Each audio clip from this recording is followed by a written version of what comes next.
What is up, guys? That is me, Doug, sitting here with another What If. This one is going to be part 3 to What If Naruto was like Minato, aka Return of the Flash. Let's get into this. Speaking, thinking. Kurama speaking face to face. Kurama speaking inside head. Naruto stood in front of the fireplace, eyes glued to the portrait, a storm of emotions racing down inside of him. He didn't know what to feel. Whether to be happy that he finally found out who his parents are, or where he thought bitterly. Apparently, it's disgusting. Or whether to feel hurt that his Gigi hid his parents' identity from him, or whether to feel furious at the treatment from the village. His hands were clenched so tightly that his knuckles turned white. Kurama consoled him. It's okay to feel this way, Naruto. Anyone who would have been in your shoes would have felt the same. The beard enhancement device works really well. Also, you dribbled on your sweater.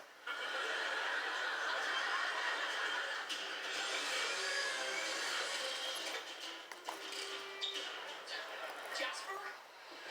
What are you doing up there? I'm lowering this basket. Lowering the... Why? She told me if I didn't, the board would take away my whistle. Hey, what's going on? You brought the tiny chair?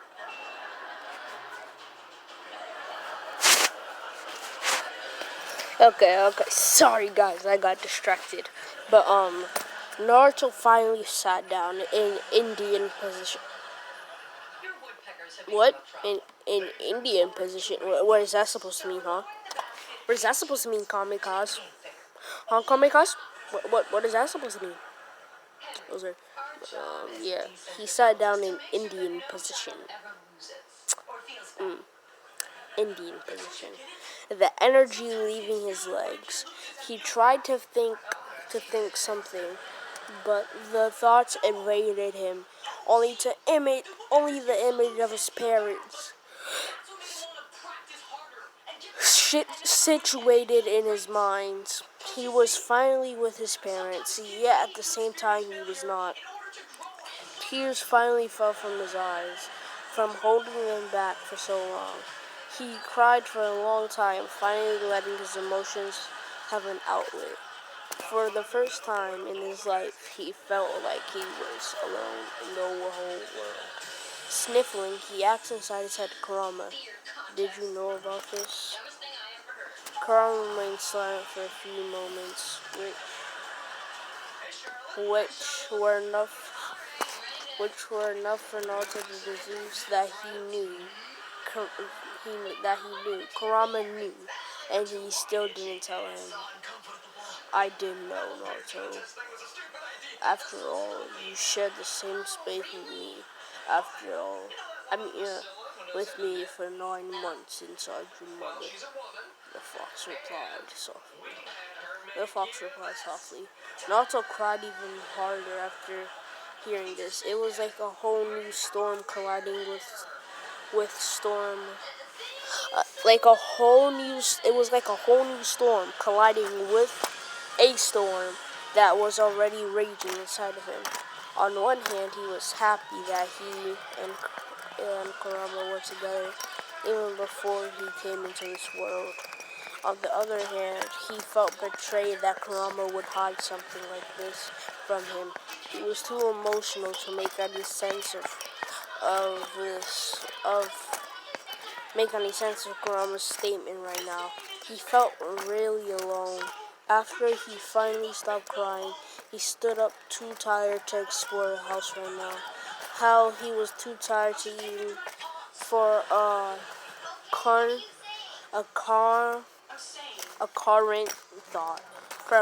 thought. Somehow he climbed the stairs, opened the first door that was in front of him, and fell onto the bed, asleep before even hitting the mattress.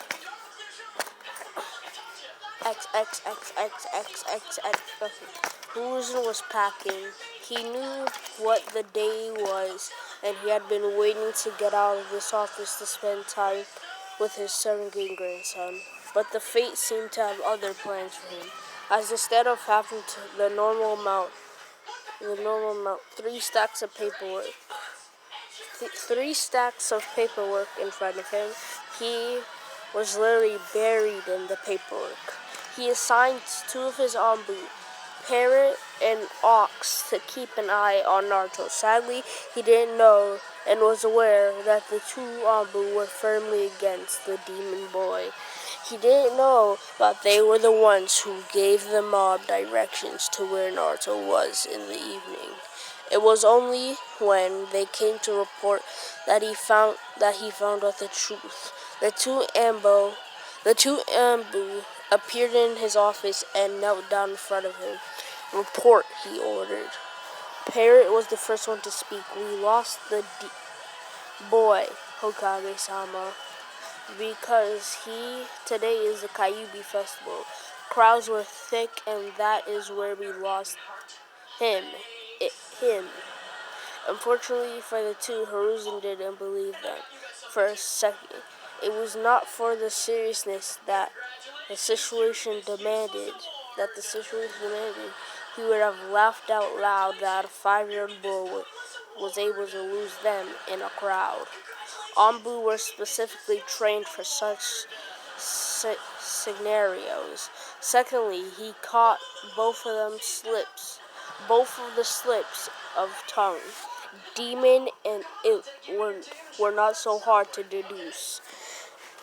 Hiruzen rarely felt anger. In fact, he rarely found the reason to get angry. Even Danzo could only get a small amount of irritation out of him. But right now, he was past irritated. No, he was downright furious. All the Anbu in the room felt it. The ridiculous amount of killing intent that was coming from the Hokage. Shit, both of the Anbu thought. Cat, bear, he shouted. In an instant, the two Anbu were kneeling in front of the Hokage, just behind Parrot and Ox. Ordos, Hokage-sama, who's barked out, take these two to Ibiki. Tell him to hold nothing back and find out what they were doing this evening. Also, tell Inochi that I want to know everything, every face that was there in the mob. Hi, Hokage-sama. The two Anbu instantly caught the traitorous Anbus and promptly flickered out.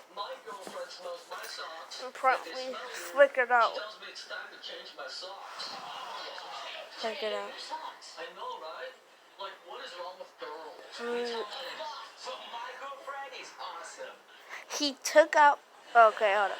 Now that he was somewhat calm, the previous panic returned. Where was Naruto? Was he injured?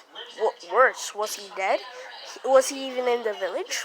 He took out his ball that he used to keep tabs on the village occasionally.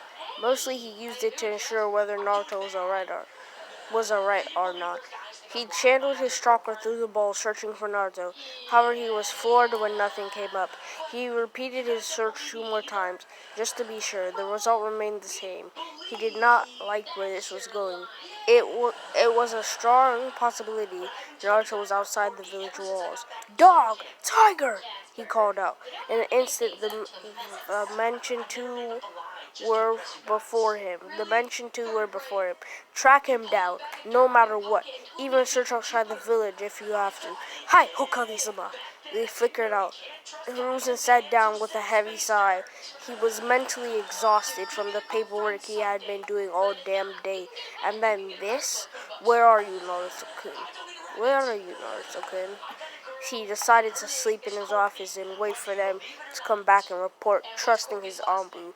The sun rays peeked from in between the curtains, falling straight onto Naruto's face. Blurry Warily, he opened his eyes.